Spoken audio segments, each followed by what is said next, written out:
Well,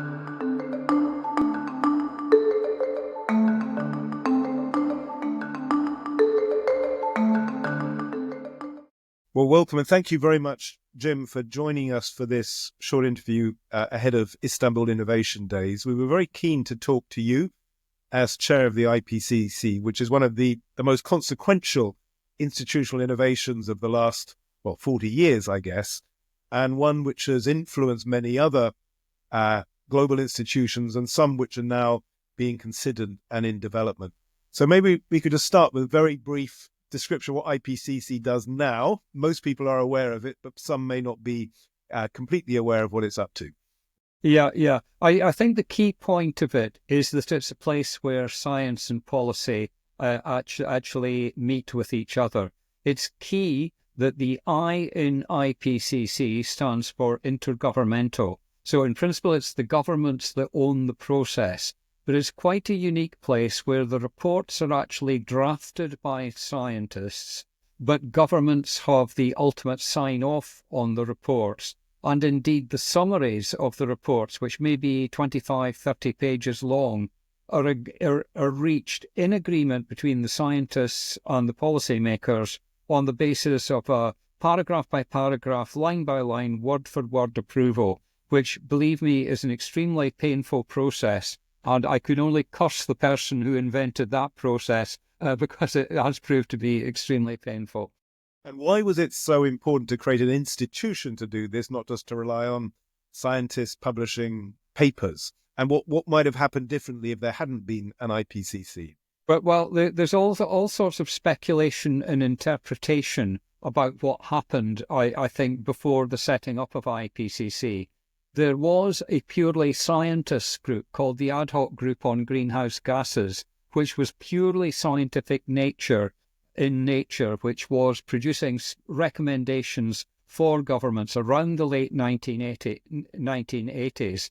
And I think the governments felt that they wanted something that they had a little bit more control of. And so the initiative, I think, for establishing IPCC came from the government side, to sort of put their welcoming arms around the scientists and bring them into the process by which advice was turned into action. Just to be very clear, IPCC doesn't do any research. We only assess things that scientists have done and put into the literature. And our role is then to provide advice to the governments, but we never make a recommendation, for example. We're intended to be policy neutral. We neither recommend nor do we oppose, particular technologies or approaches. We try to look neutrally at the consequences of deploying different approaches. And because the IPCC has had such an influence in shaping global awareness of climate change, global awareness of different scenarios and possibilities, it has been emulated in other fields like biodiversity with IPBES. What do you think are the main lessons other fields should be learning from both the structure and the methods used by IPCC? Yeah, I think, the strength of IPCC lies in the fact that, it has the stamp of approval for governments as well as scientists. If a purely scientific body came up with the kind of output that IPCC does, it wouldn't carry the same kind of weight, I think, because governments don't have their imprint on it. So that when IPCC results are translated into more political processes under the UN Framework Convention on Climate Change, for example, because governments have put their stamp on it, nobody can ever go back on it. And it's why governments attach such importance to it.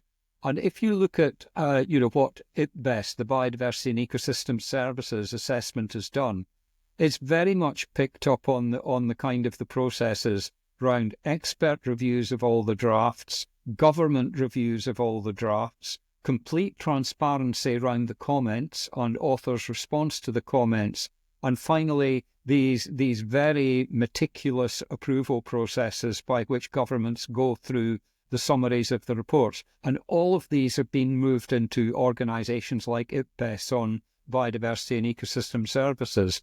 There are differences. IPBES does some things differently. IPCC divides itself into working groups that cover physical science, impacts and mitigation.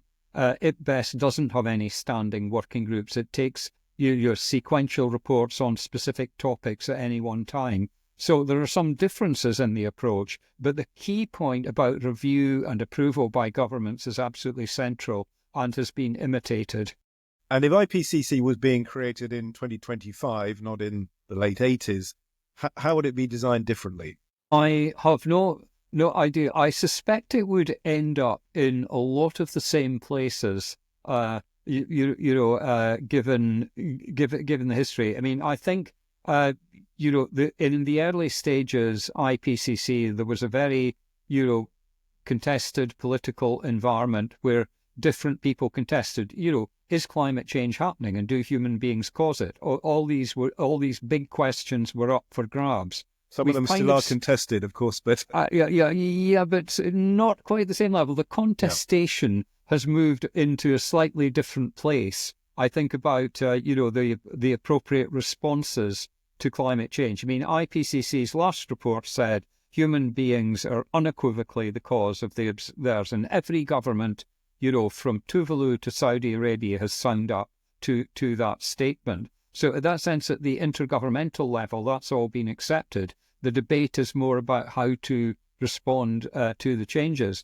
And I think similarly, we are in quite a challenging political environment at the moment. And I think with that in the background, I'm not sure that the basic structures would be different. I mean, plainly, we have learned a lot in the last 35 years. I mean, IPCC has had its moments, for example, with the Himalaya Gate issue, which meant that we needed to take a major look at all our principles and procedures, and we developed approaches, for example, on conflict of interest policies and how to deal with errors in the reports.